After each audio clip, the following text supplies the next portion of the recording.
All right, it looks like we are good to go. Hi, everyone, and welcome to our Third Way live stream. My name is Zach Moeller, or you can find me on Twitter at econwonk. I'm the director of the economic program at Third Way. So we're really excited to talk to you today about a new report. It's called Worlds Apart, the Non-College Economy. There are two Americas today, basically one for the college educated and one for those without a four-year degree. Workers in these economy are, as we say, worlds apart. The type of work they do, how they receive their pay, when they start their workday, and the benefits they get from their employer are very, very different. So with me today are my report co-authors, Third Way's Joshua Kendall and Anthony Calavito. So let me kick it over to them. Josh, let me ask you this first question. So if you could characterize our report in about, 3 sentences, keep it short, what would it be? Hi everyone. My name is Josh Kendall. I'm the economic fellow at Third Way, and I was a co-author on this piece. So, our report compares the economic positions of working age adults without a four-year degree to those with one. We examined a broad range of data sources and found that non-college workers have struggled to keep pace with the college educated. And overall, the report confronts the conventional understanding of non-college workers and demonstrates the need for a new policy vision with them in mind. Thanks. So, thinking about here in Washington, D.C., often the mental picture, like the political class in D.C. focuses on for like a blue collar worker is a white working class man, maybe working in a factory, maybe working in the trades. But these folks in Washington have diverged from the folks they represent. How does our report kind of tackle that? Yeah, given the extent to which demographics of both Congress and the nation have changed, it's pretty remarkable that our conception of non college workers hasn't really evolved. The data clearly shows that our conventional shorthand of, like you said, a white man working in a factory is really hopelessly out of date. In fact, our report finds that white men make up a greater portion of the college educated population than the non college.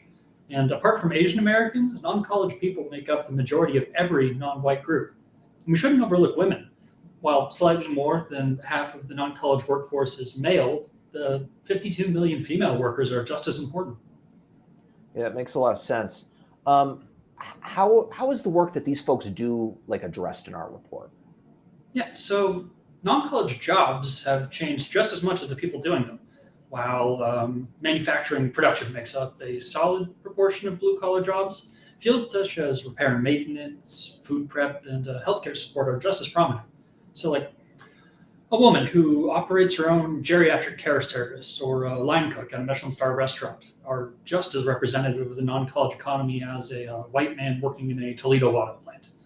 And overall, I think the data in our report provides a contemporary snapshot of the racial, gender, and employment diversity within the non college population. And I think it makes a really great jumping off point for future analysis by us or other researchers. Thanks, Josh. So, Anthony, let me turn it to you. What do you think, in your opinion, what are some of the most striking differences between these two economies that you found throughout the research? Yeah, so hi everybody. I'm Anthony Calavito. I'm a policy advisor on the econ team over here at Third Way. And to your question, Zach, I guess what really stood out to me is that those with a four-year degree, they tend to dominate high-paying white-collar jobs. Think lawyers, doctors, and engineers. While those without a degree, they tend to have lower-paying blue-collar jobs like the ones Josh mentioned earlier, the jobs like those in construction. These are the types of differences that lead non-college workers to be put under stress in a multitude of ways. I mean, the most obvious is that these jobs pay less, which means they have less money to pay for things like groceries or prescription drugs. It also means they have less money to put in the bank and to save for retirement down the line. Second, the types of jobs that these workers have, they put a much greater physical toll on their bodies. This is why they are much more likely to report poor health. It's also why those without a degree are much more likely to be out of work. When we looked into people who did not work at all in 2021, we found over twice as many people without a degree did not work because they had illness or a disability, they couldn't find a job, or they had care responsibilities. This was 19 million to 8 million. Both inside and outside the labor market, things appear to be stacked against those without a degree. So, if these non-college folks are out of a job, that probably means they're like under or uninsured for health insurance, right? Yeah, absolutely. I mean, 16 million out of the 19 million uninsured Americans lack a college degree. And these people are nearly 3 times more likely to have medical debt. Wow. Um, I want you to tell me, I just want to make sure the crux of this report is getting across to everyone here who's watching. So let's kind of dig a little deeper. Tell me more about how different the jobs are that folks do between kind of college and non-college. Let's break it down a little further. For sure. So they're not just in different occupations, right? They're also getting paid differently. They're paid hourly rather than a salary, which means that they have access to different benefits, like paid leave, for example, and they wake up at different times of the day just to go to work. 23 million non-college workers start work between 7 p.m. and 7 a.m. compared to just 8 million of those with a degree. Think about that. Non-college Americans go to work in the dark, while those with a degree go to work during the day. This impacts whether they can pick up their kids from school, go grocery shopping, or even go get a checkup at the doctor's. The world is made for those who work 9 to 5, but a lot of non-college workers, they just don't have that privilege. Yeah, so let's take a wider look here. This report has a lot of wide-reaching data. I mean, we've dug through a ton of micro data to kind of put this together. Absolutely. What would you say a main takeaway is for like policymakers and reporters here in DC? Yeah, so I think what we want to get across is that non-college workers are important, right? They are a huge chunk of the population. And despite this, they're not doing well. 2/3 of the workforce is falling behind, but our policymakers aren't focusing on it.